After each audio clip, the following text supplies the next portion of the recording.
Hi, and welcome to Kindergarten Open House. My name is Miss Gaffney, and I'm going to be talking to you about the things that we do here in kindergarten. But first, let me introduce our kindergarten team.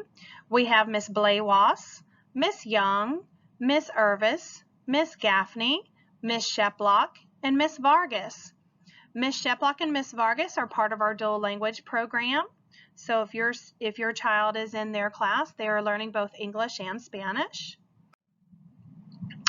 The objectives in our PowerPoint today is that we're going to be discussing the expectations and goals that children are responsible for at the end of kindergarten in reading, writing, mathematics, speaking and listening, language, behavior, COVID safety, and we're also going to be giving you tips and suggestions on what to do throughout the year. Our science and social studies is also integrated into our reading curriculum. In reading, students work with a variety of text representing all genres, both fiction and nonfiction. 50% of the text are nonfiction. We go over print awareness, which is reading left to right and realizing that they are spaces between words. Phonological awareness, which is working with letter sounds. Phonics, which is recognizing all uppercase and lowercase letters. Word skills, which is word building with word families. CVC words, which are consonant, vowel, consonants. And CVC with the final E, which manipulates the vowel and makes it a long sound. Vocabulary is academic vocabulary and new speaking vocabulary. We introduce new words that will be into our stories that way they know the meaning and can comprehend the story much better. And the academic vocabulary, such as characters, setting, main events in the story. Also fluency, reading without sounding out the words. We want them to be able to read without having to stop and sound out k, at. We want them to be able to look at the word and just know cat. And science and social studies. We alternate that throughout the year. Reading the 130 high frequency words identified by the county. We have 130 high frequency words this year, and your teachers would have sent those high frequency words home to you. So please make sure that you're practicing those every night. Start with the first 9 weeks, and then go to the second 9 weeks, and then the third and the fourth. These words are very important for your students, for your children, our students, but for your children because these words are called high frequency words for a reason. It's what is mainly in the sentences when they're reading, like the, in, it. Those words are used a lot in the reading, and that'll make them more fluent readers if they know those words spot on.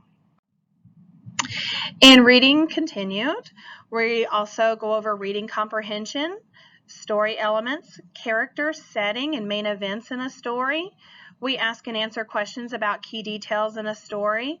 We call these our 5 W's, the who, what, when, where, and why. We go over the who to ask who are the characters. We go over the what of what is happening in the story, what are they doing. When is the story taking place. Where is the story taking place, which we call the setting of the story. And why, like why are the characters feeling this way? Why did the author write the story?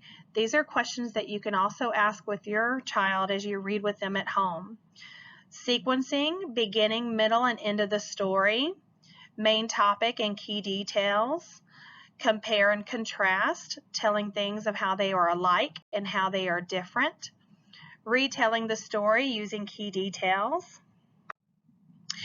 In speaking and listening, comprehension and collaboration. They participate in collaborative conversations. They ask and answer questions in order to seek help. Presentation of knowledge and ideas. They need to describe familiar people, places, things, and events. We add drawings to provide additional details.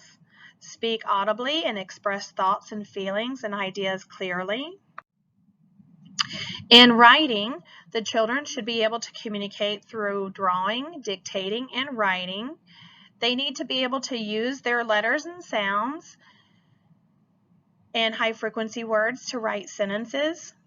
starting a sentence with a capital letter, spaces between words, and ending with correct punctuation, writing first and last name with first letter capital and the rest of the letters lowercase. And then we research and build and present knowledge. We do some group research projects, and we recall information to answer questions in our project. In mathematics, we need to know number names and count sequence, like counting and writing numbers to 100 and counting by ones, fives, and tens, recognition of numbers up to 100, count the number of objects, matching number to amount. When counting, objects understand the last number said is the number. So when they're counting 1, 2, 3, 4, 5, and we ask how many, they need to be able to tell the last number said is what tells how many. Understand that each successive number is one larger. Compare numbers. Identify numbers that are greater than, less than, or equal to.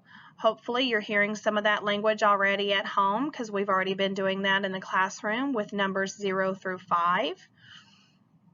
Compare two numerals between 1 and 10. Also, understand place value with the numbers 11 through 20. Describe and compare measurable attributes.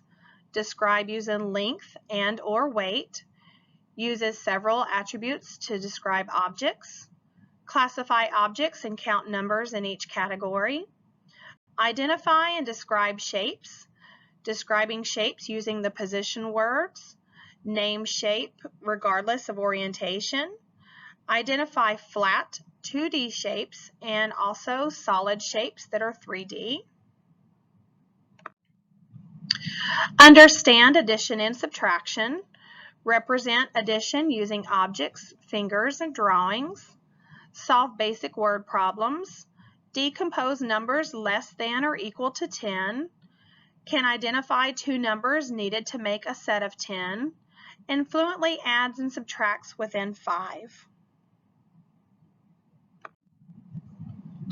Some homework tips and suggestions for all of you at home. Continue reading with and to your child, or have your child read to you every night. Ask the questions for listening and reading comprehension. Who was the main character? What happened in the story? Where did the story take place? When did the story happen and what time of day? Why do you think the author wrote the story? And also to entertain, persuade, or to inform.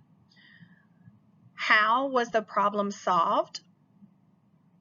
Please practice the high frequency words by making flashcards as well as uppercase, lowercase letters, and letter sounds.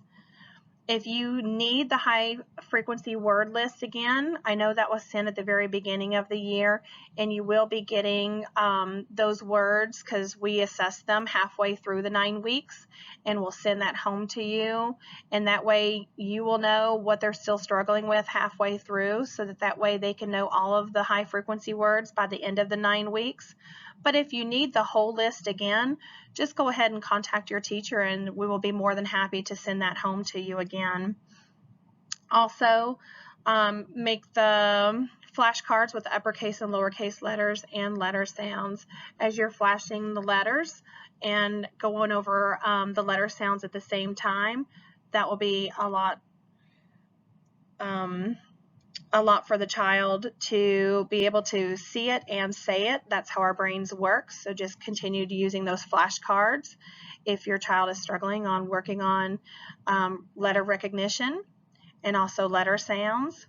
In math, please practice recognizing and writing numbers 0 through 20 with drawing pictures to represent each number.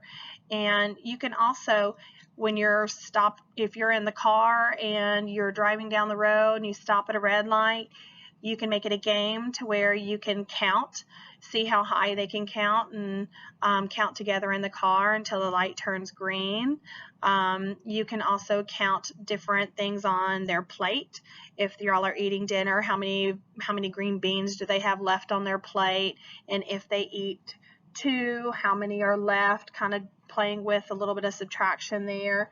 Also work with some addition with them at home, but you can just make games with them like that throughout the time that y'all have together at home. The behavior expectations here at Sandhill Elementary, we are Cranes, so the Crane expectations are courteous, responsible, attentive, notable, and exemplary. And with courteous is to respect the teacher and others at all times. Responsible is to take care of all materials and yourself. Attentive is to follow the voice level chart as directed by your teacher and to pay attention to your teacher when she's teaching. Noble is to model to others how to be a ready learner. They sit quietly, their hands are folded, they raise their hand. And exemplary is just following all of those directions the first time they are given, being the example student. And we do have Crane of the Month, and we've already had a Crane of the Month. And we pick one each month of who is having those Crane behaviors in the classroom.